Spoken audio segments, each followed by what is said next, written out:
Now, Steve, oh, you know what? I'm interviewing Steve, the heavy metal comedian. There's something missing. Ah, I know what it is. Battle vest activated. Yeah, yeah. Look at this. Here we go. Here's my, Yeah. here's my. Well, it's getting cold in the Blue Mountains, and I got this for 10 bucks at the Vinnies. So, Nice. yeah, Love of it. This is where I got this. It was a full jacket, and I chopped the sleeves off, but I realized my mistake because this is quite a thick, nice jacket, and so I'm in Brisbane. This thing gets bloody hot in a mosh pit. that Like looks like a good jacket, actually. This it thing's getting is. hot, actually. I'm getting hot in here now. Hey, well, I'll tell you. Hang on. I've got my. Oh, look out! What's he repping? I've got Oh, my old faded. Can't see it anymore. It was my homemade Enya shirt. I watched that bit. Can you see? Um, No, it's faded. It's gone. yeah, that you had that amazing bit about There we go. Now we're more metal. There we go. yeah, of someone not liking Enya. And you're like, piss off, mate. You're telling me you don't like Enya. And you missed a golden opportunity as I'm watching it. You could have been like, Steve, you could have said, if you don't like Enya, sail away, sail away, sail away. All right, um, so you're in Brisbane, are you, man? I am, mate, yes. So I was a bit sheepish because I recognized the name and I did the Google and realized that holy shit, it's the fellow who formerly had the very long hair on the I Yes, used to always see on repeats of Live at the Apollo and whatnot. So I didn't it's realize how me. familiar I was with your work. Mate, you're playing Sydney and Melbourne. Do you have any plans to do a broader Australian tour? Yes, man, I do, and it's. Well, I've done a couple in Sydney last month. I'm dying to do a proper tour because these one-off shows are just difficult, man. Because I can't remember the show all the time. You can't Mm, in the old days the Iron Maiden tour or any band tour. The first few gigs and the last few gigs are the worst, right? They're exhausted by the last and they're not ready by the first. So you always want to have a bunch of gigs so that you can get match fit. mm.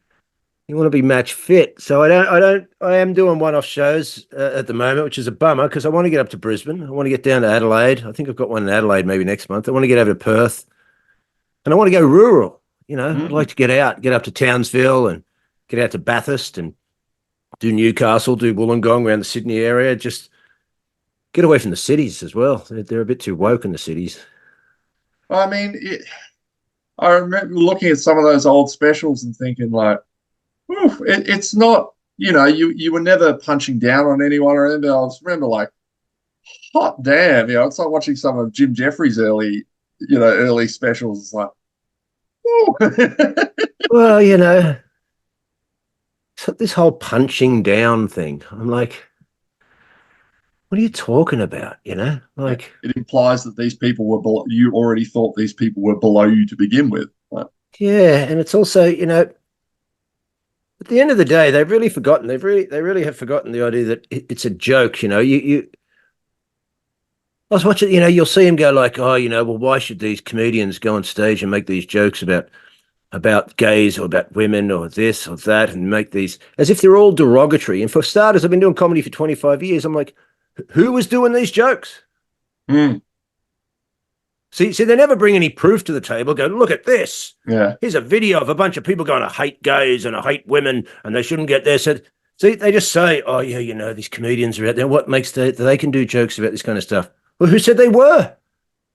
Yeah. No, it was no one's great career strategy to what I'm going to go in there and spiel out about my own ignorant ideas and try and get gigs. It's what you wouldn't get any work. Mm. I It's love like what like it was. This is not a rally, folks. This is a comedy show. I love watching people fall over themselves trying to rant and rave about Dave Chappelle. And some of the comments he made about about the LGBT community. And when they say, oh, he keeps saying in the new one, he's just saying all this horrible stuff. I'm like, oh, what did you think about the bit where he was envious? He said he was envious of the gay movement because he can't believe how well it's doing. Well, Oh, you didn't see it? Oh, you didn't actually watch the special? Well, then maybe you should shut the fuck up. well, maybe even if they do watch it, it doesn't matter what you say to these people. They hear one thing. Hmm. They hear one thing, and it's got to the stage now where if you just mentioned homosexuals, and somehow you're being derogatory. Hmm. So these are my theories that people are just basically triggered by words now. They're so programmed. Which is You just mention them. You just go, I couldn't talk about Indian people without them going, what do you hate Indian people? What are you talking about? Like, I watched this thing today. This Hannah Gadsby's got this gender comedy special or something, bringing all the biggest names in LGBT and transgender comics, which no one's heard of. That's how big they are. And one of them sitting there going, gee, I just want to change the face of comedy. Who are you to change the face of? What are you talking about? yeah. Like, and like what? Make it not funny? That's not a good change. Make it so that people get arrested if they make a joke about you because they don't agree with you. Like, we've reached that stage. It's getting so frustrating. I mean, it's so tiring to even talk about these days. I think that's part of the actual strategy of this, because it's a war strategy to destroy freedom of speech. And then what else happens is we all sap our energy by sitting around frustratingly talking about these things that we can't come to terms with because they're not based in reality. I worked as a bouncer in the gay community for a time over a decade ago, and I remember some of the older gay men in Melbourne. I worked at the Peel Hotel. They were brutal. They were some of the harshest bitches ever. They were fantastic, and I'm like, where are they? So funny you say that. I've got a line there. I go, this PC stuff, it's ruined gay men for me, because I used to be at boring parties, and then suddenly, gay men would turn up. I'd think, great, well-dressed, witty men with drugs. Right? And they were witty and filthy and bitchy and brutal, and they didn't moan and carry on. See, here's another thing. They use the word minority, which to now in everyone's heads just simply means that somehow if you're in a minority, right, that you're suffering. Well, being into heavy metal, you're in a minority. Could you claim you're suffering? Well, you could watch a 6-hour video show back in the old days and only get 4 heavy metal clips. Why? Because you're a minority. Right? You don't cater to the minority. Right. But then you go, oh, well, see, we're being discriminated against and left out. Are we being discriminated against? Well, yes, in a way. Why? Because we're a minority. Right. And so, what was my point? I've gone off on my point. And here, my point was this. See, here's where you've been tricked. Well, you're a metalhead. Obviously, we've been in metalheads and outlier communities. That was the good thing about being it. Why? We're all part of the mainstream in a way. We live in houses, we've got electricity, we use toilets, we're all in the system somehow. But the joy was being a metalhead was what? Well, we reject it a bit. We reject its mundanity and its boringness and its unimaginativeness. And it's good that we kind of rally against it in our own sort of collective way, right? But the mainstream's tricked all these people by going, come in. Mm-hmm. Come in, Will, and they've ensconced everybody. Come, but what's the mainstream got you off here? 9-to-5 jobs, stealing your pension, and then you'll die and tax. Right?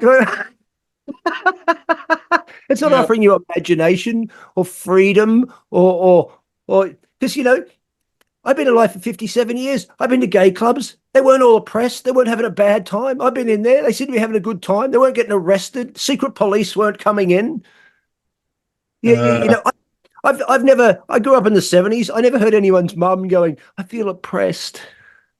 I never heard my friends when I went out to gigs in the 80s with my friends, my mates and my girlfriends and all the chicks we were with. I never heard one of them going, Oh, Steve, I feel oppressed. Uh, you have to go to uni to learn that you're oppressed. Oh, totally. You have to get in and get into debt to learn you're oppressed. Yeah. Right. See, that's what the Main Street offered you, you fools. 70,000 quid debt before you even got out of school, and you learn oppression that wasn't happening to you. Oh my God. But it's a tactic of war. Why? To destroy the nations. It's because it's like this. This is what I see, it's a constant catering to minorities, right? But not just now. When people hear that word minorities, they're going to think either gays or immigrants or transgender or. But see, now if you're on a motorway in Australia, which we love traffic and stop signs and stop, Australia loves speed humps and cops hiding in bushes and traffic, right? So probably on the motorways in Brisbane, I don't know what it's like up there, but in Sydney, right? Now they've got the digital speed signs on motorways, so they can change the speed, can't they? Right. Used to be 110, but now it's digital. It can go down to 80, it can go down to 60, right? So sometimes when you see it get into 80, then 60, right? Why? Because there's a guy broken down on the motorway. So what's that? That's a minority. One guy has broken down, but now we'll slow the entire city down. Why? For this minority, under the guise of safety. But what happens if he gets hit by a car? But who says he's going to get hit by a car? Right. How? And plus, if you're slowing everybody down, aren't you then affecting the economy? Because there's people probably going to work, going to meetings, going to things, do things, but right. But we'll slow them all down. Why? Because there's a guy on the side of the road. Now, was there a spate of another guy was killed on the side of the road today by cars just crashing into him randomly because he'd broken down? Yeah. That wasn't news. Right? Yeah, but what if, Steve? What if? Oh, so you're going to live your life by what if, aren't you? Because if everybody lives their life by what if, then you wouldn't leave the house. No. A lot of people didn't after the fucking pandemic. Mike Patton from Faith No More became severely agoraphobic because he was locked down in his house for so long. That he literally required like reintroducing back into back into civilized world. It blows my fucking mind. Yeah. The lockdowns did a number on a lot of people, but I think we're still recovering from. I think a lot of people have forgotten how to behave. Oh, well, I think a lot of people are even forgetting how to be human anymore because of social media. The funny thing about social media is it's completely antisocial. Mm. And see, I dream up all things are connected, right? This is how I see things. So what if there's a big agenda for what? Depopulation. They like to talk about it, don't they? Well, you've got to get rid of the carbon. What's the carbon? Us. We're made of carbon. Mm. Right? Got to get rid of it. Got to lower the carbon, even though you need carbon to survive. Right? We're made of carbon, but so you have this greenhouse effect, which they told us about in the 80s, and that's when they started bringing the cows were farting in the 90s, and so it's ruining the ozone layer, right? Which to me is connected to what? The veganism agenda that they're pushing to get rid of cows, get rid of fat. Why? Because fat and cholesterol is what you actually need to be healthy. So in the 80s, I gave you that food pyramid. Oh no, don't have fat, don't have thing. Everything's low fat. Now everyone's overweight and got diabetes. Why? Because they've been eating grains, carbs, sugar. Yeah, it didn't help that in the 90s I was growing up being told, yeah, you should eat bread with every meal. You should eat bread, should eat carbs. Carbs turn to sugar. Sugar creates diabetes. You've got all this. What do you need for your brain to function? Fat and cholesterol, saturated fat. After all these years, we used to think the English were wrong by eating eggs and bacon for breakfast every morning because they haven't got a great food reputation throughout the world. But now I realise that we owe them an apology. They were right. Though they still do eat like the fucking Germans are bombing. Tell me, I've lived there. But I tell you, and then they go, oh, they boil the crap out of their vegetables. Yeah, because they know they're full of toxins, mate. You don't want to be eating vegetables. They're rubbish. I've eaten in about 8 months, I've only eaten peas 3 times. That's all I've eaten. I haven't eaten a vegetable in 8 months. Or a piece of fruit. Where do you go with that? So you're just eating meat? Yeah, sometimes I slip and I cheat and I have a bit of... See, because I was addicted to sugar like we all are. And sometimes I do have a bit of toast and all that, but it does me no good. But mainly I just eat eggs, meat, cheese, fat. Just Yeah, right. Uh, some carnivore. can't. Yeah, some carnivore. Oh, that's what they call it. Some carnivore diets. Some guys. There's a guy called Anthony Chafee, who's an American doctor and works in Perth. He's on what they term the lion diet. But that guy, I don't know how he can be so strict. He's radical. He only eats beef and water, salt. Far out. Surely you got to be missing some vitamins from that. Like we're omnivores for a reason. Well, you know, some people don't even call it carnivore. They just call it the proper human diet because, but they see we go back into everything's connected. Why? So now we're into what? Now you can create mental illness. Why? Because you're fat, your brain needs fat. Your Mm, brain needs this, right? We give you a crap diet of plants, turn everybody vegan. Eating no meat and no fat is just really bad for you. It's really bad for you. Plus they go, oh, why to save the animals? Do you know how many animals they kill growing vegetables? yeah. See, The one cow, harvesters one don't give a shit. mate, I saw a guy once who grew avocados. He goes, oh, all these vegans, they love an avocado. He goes, they have no idea. I've got 44,000 hectares or something, whatever it is. He goes, they have no idea. I killed probably 60,000 badgers, 20,000 squirrels. Why? Because they eat the stuff, mate. You don't just grow them and it's all magic, right? Right. Plus they put pesticides on them, which what? Kill all the birds that eat it, kill all the bugs that eat it. Or the bugs then die and then the birds eat the dead bugs and then get poisoned. So it's everything's then it's connected to anti-life. Everything's like anti-life from the establishment these days. Accommodate the minorities under Yeah. the guise of what? Under the guise of compassion, inverted compassion, which then leads back into health and safety. So you've got to slow down next to the one guy in case he gets hit, but he won't get. Uh, It's just now. I, It's just I'm, how old are you? I'm 38. Oh, 38. Okay. Yeah. So you So still grew up. You still grew up in a level of sanity. Then. yeah, I miss it. I do miss the days before social media. Yeah. I was talking with my wife the other day, and we were like, I swear it all started going to shit after September 11th. Mate, That, that's funny. My friend in Ireland, who's a bit of a philosopher and a speaker and a author, he calls after September 11th. He calls it a trashscape, right? Like, ah, and he talks about how he goes like when people are sort of reminiscing about the past and thinking it's better. It's not just because you're getting older. He goes, it was yeah. like psychically, and it is. There's a kind of malaise over the consciousness now. There seems to be a. It seems to me anyway. Sometimes go. It's like a could be my own personal shit coming up, but there seems to be a. If you tap into it, there's a. Where's the hope? Where's the kind of the energy of Optimism. dreams, the Yeah. optimism, the energy of dreams. Like there's Like, people like, hey, how are you going to buy a house? It's 400 million quid. Like, I'm about to enter the housing market. I'm not looking forward to it. no, there seems to be this constant.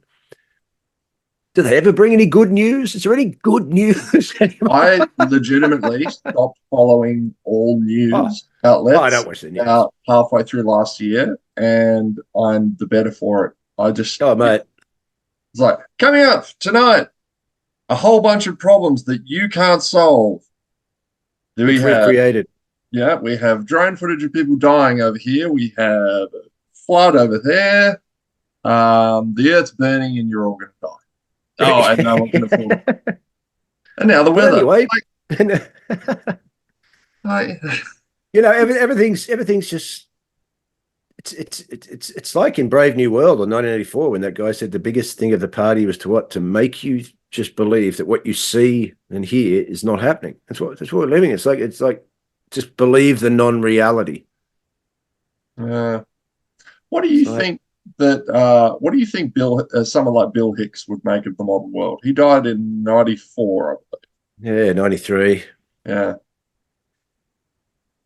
What's funny? Who knows? Because Bill, as myself, being an artist, you usually end up being. I never was a particularly left or right paradigm in a political sense because I didn't really follow politics and I didn't really know what left and right meant. That's how sort of outside everything I was.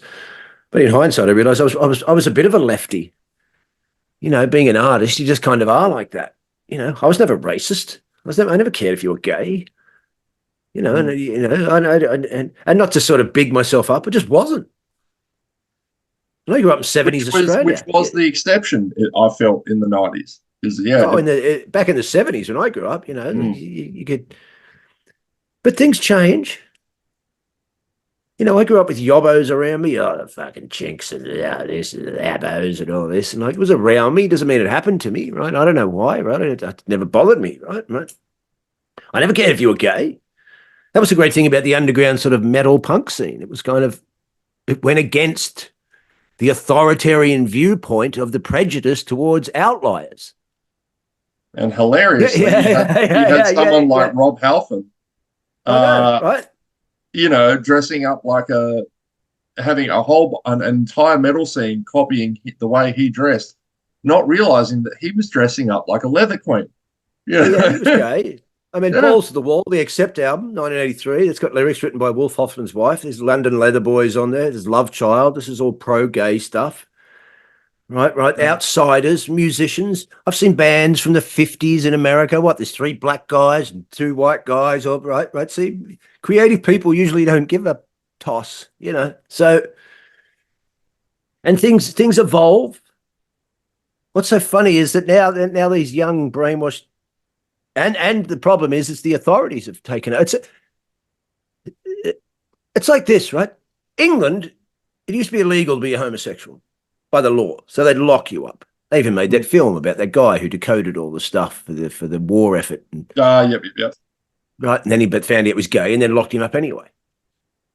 But well, the English people weren't locking up gay people. The English establishment was locking up gay people. But now in England, if you don't support LGBT and all gay stuff, then the establishment comes down on you.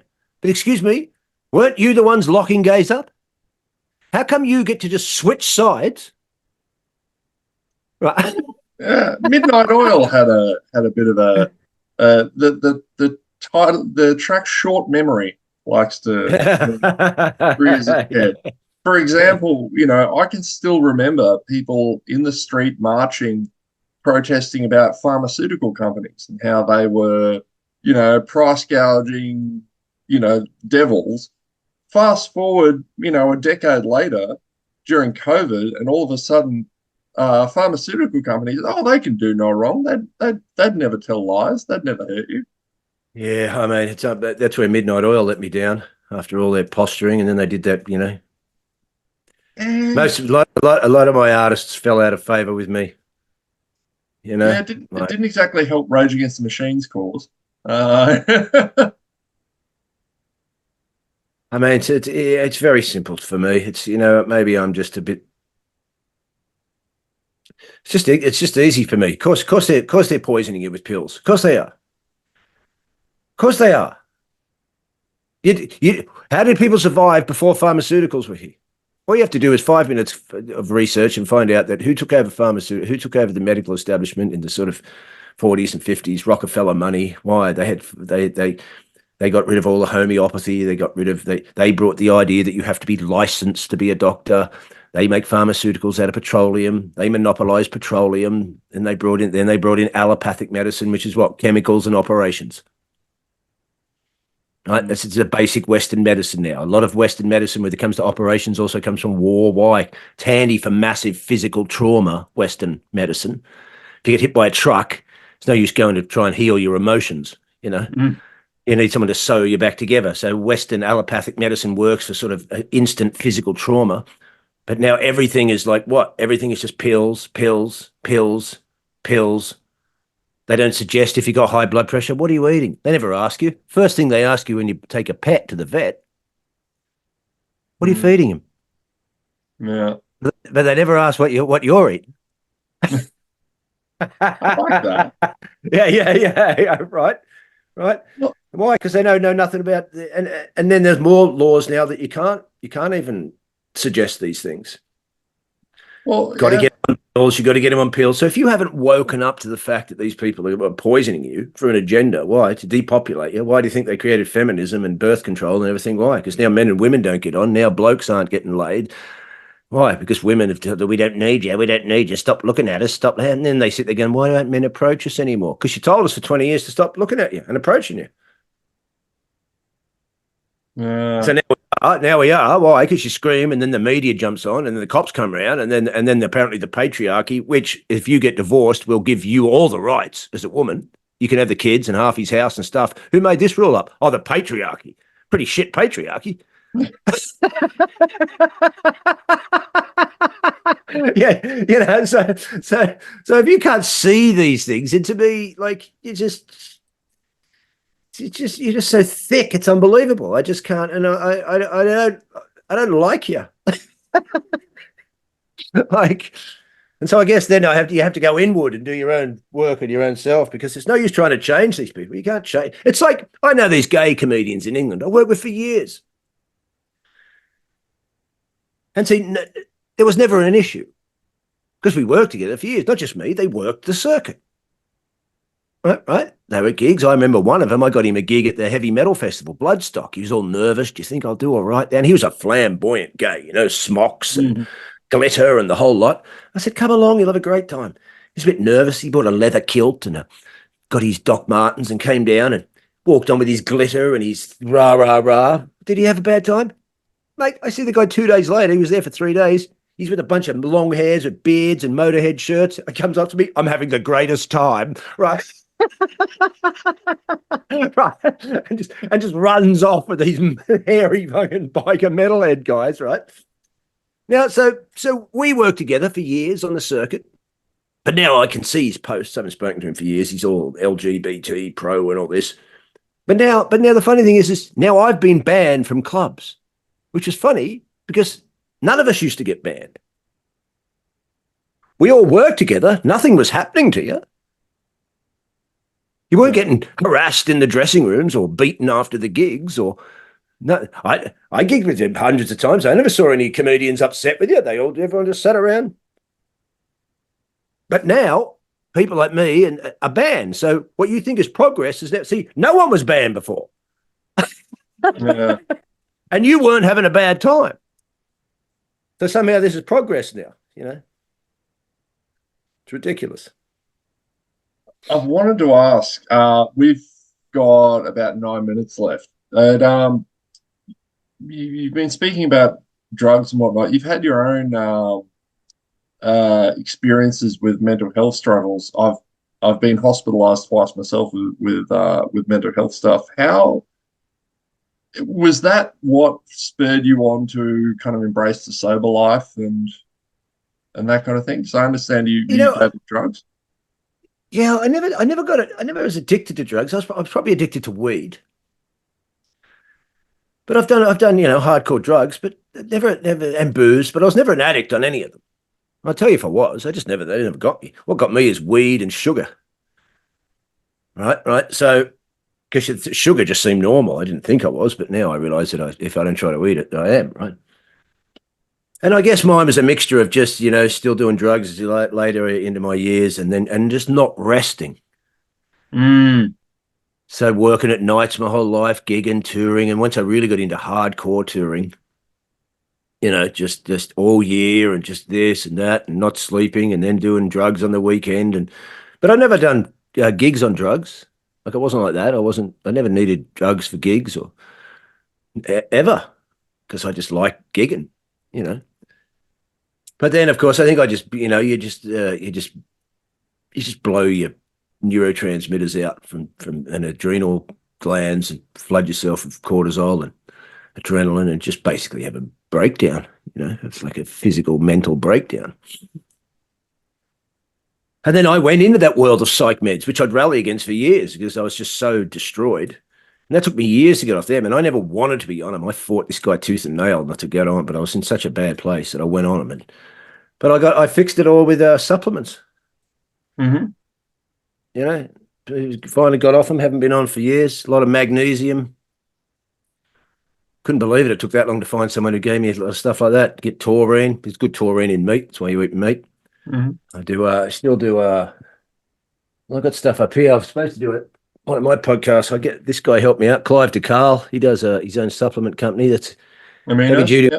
It's big amino acids. I do yeah, for anybody who wants to get off meds and stuff, I look into supplements hardcore. There's also a guy called Rebalancing Brain Chemistry, Peter Smith out of London, the UK. See if you can find his email. You've helped me first. I lithium orotate sometimes, not carbonate, which is hardcore. That's just a vitamin. And then B6 is good. Niacin. There's because I mean the whole there's another thing that's becoming normalized is I don't like to call it mental illness because that to me makes out that somehow the mind is ill, but no one's seen the mind. And if they're going to give you drugs which affect the brain, then that's still a physical organ. So I don't think it's a mental illness. I think it's a mental symptom of a physical illness. Mm, yeah.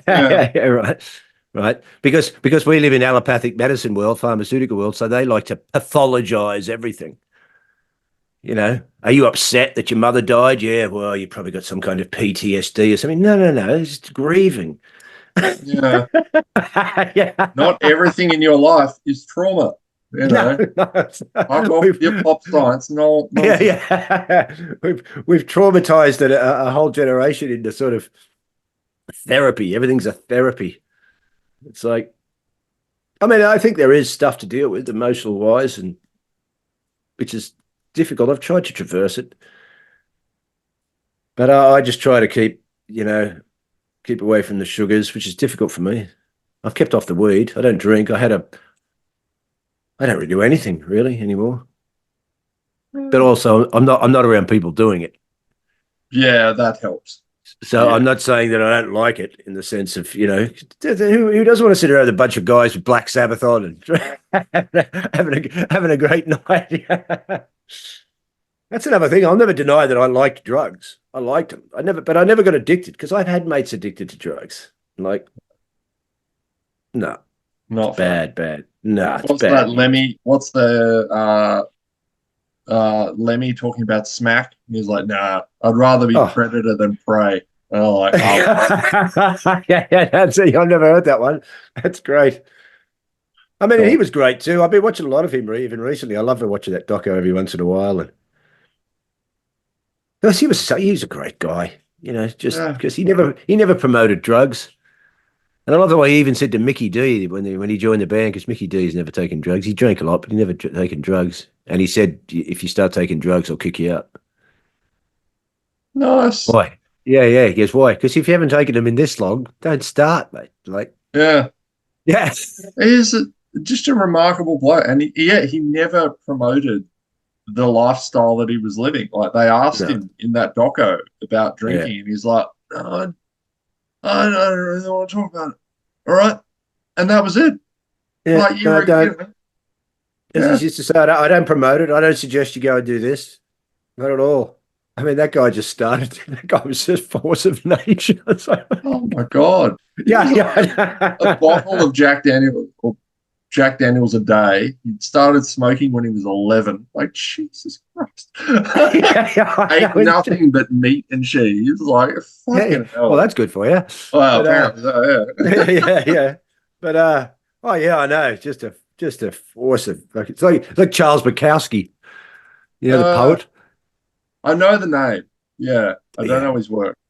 Yeah, yeah, he's got some great stuff. He's just one of those guys who just drink and drink and drink. You get these weird forces of nature that just maybe I can do that. Nah. No, you don't even. You are not Hunter S. Thompson. Like, just No, no, no. no, I no, have no idea how these people even function.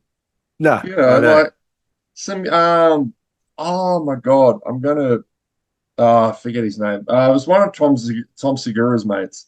Gave him has this wonderful bit in a new special where he gives him Joey Diaz is his name, an American Yeah, that fella. guy. Yeah, I know that guy. Uh, and how he'd taken this like fistful of weed gummies, like Oh, potent, potent gummies. He spiked Tom Segura with one of them, which was enough to send Tom Segura into like, oh my God, I'm in a nightmare. This guy took like a handful of them, and then they went on an airplane. Like, how is this guy alive? I know exactly who you're talking about. That guy too. Yeah, he's one of those sort of brutal forces of nature that just like, what have you done, mate? Just take. I was never good. I mean, I've had my nights, believe me, but I've never. And I'm not trying to weasel out of anything like I'm a good boy. I'm just saying I just couldn't hack it. I couldn't like some No. guy did an interview with me once. He goes, you know, when you've been up for 3 days, I'm like, no, I can't stay up for 3 days. I can. I had friends who did, but I was like midday the next day. I'm gonna go home. I'm gonna go home. I need to have Oh. chicken soup and go to the steam room. And, you know. um, Steve, this has been fantastic, mate. I really genuinely hope that yeah, you do a tour soon. I would very much Oh, like to meet you when you're in Brisbane. totally. Where's a good place to play in Brisbane? You're in the city, are you? Oh, Yeah, mate. Look, we've got the zoo, the I should Triffid, write these down. yep, quick because we got less than a minute. Uh, Okay. Tivoli, Yeah. Tivoli, the Yeah. zoo, Yeah. and The Triffid. and and the zoo. Triff. Did I say the The zoo? tr Yeah. Was it the Triffid? Yep. Triffid, Okay. Tivoli, and zoo. Give them a Okay. go. I'll look those out. All right. Easy. Well, before it just cuts off, I'll say No worries, goodbye. mate. Thanks for listening. Thanks for doing See this, you. brother. No worries. Bye.